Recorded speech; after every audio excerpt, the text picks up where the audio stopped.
మరోసారి ఐబొమ్మ రవిని పోలీస్ కస్టడీకి నాంపల్లి కోర్టు అనుమతించింది. 3 కేసుల్లో 3 రోజుల పాటు కస్టడీకి అనుమతినిచ్చింది. ఐబొమ్మ రవిని రేపు కస్టడీలోకి తీసుకోనున్నారు పోలీసులు. బెయిల్పై సోమవారం వాదనలు వింటామంది కోర్టు.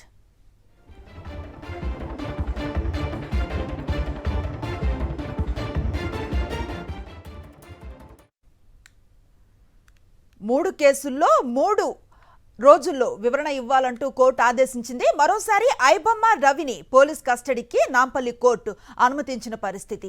ఇదే అంశానికి సంబంధించి పూర్తి సమాచారాన్ని మా కరెస్పాండెంట్ అమర్ అందిస్తారు. అమర్, చెప్పండి.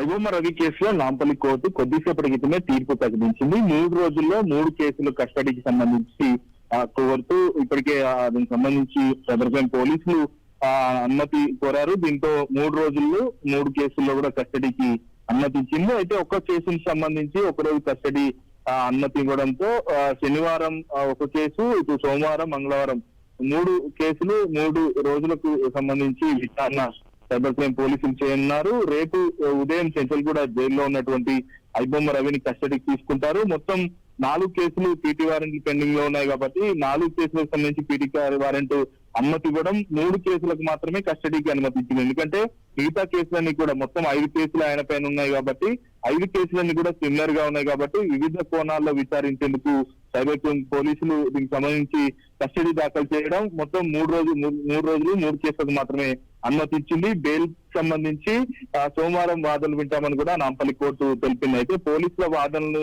ఏకీపించడంతోనే నాంపల్లి కోర్టు కస్టడీకి అయితే అనుమతించింది. ముఖ్యంగా ఈ కేసులో చూసుకుంటే ఇప్పటికే కీలకమైన వ్యవహారాలు బయటపడ్డాయి. మొత్తంగా 3.5 కోట్ల డబ్బులు ఐబొమ్మ రవి దగ్గర నుంచి పోలీసులు స్వాధీనం చేసుకున్నారు. అదే కాకుండా చాలా అక్రమంగా ఆస్తులు వాటన్నింటి కూడా కొన్నట్లుగా తెలుస్తుంది. అక్రమంగా ఉన్నటువంటి ఆస్తులన్నింటి కూడా బయట పెట్టడంతో పాటు అతని టెక్నికల్ డేటా, ముఖ్యంగా డొమైన్ కొనుగోలు వ్యవహారం పైన పోలీసులు దృష్టి సారించిన నేపథ్యంలో 3 రోజుల పాటు విచారించడానికి రేపు కస్టడీకి అయితే తీసుకోనున్నారు. Right, thank you Amar.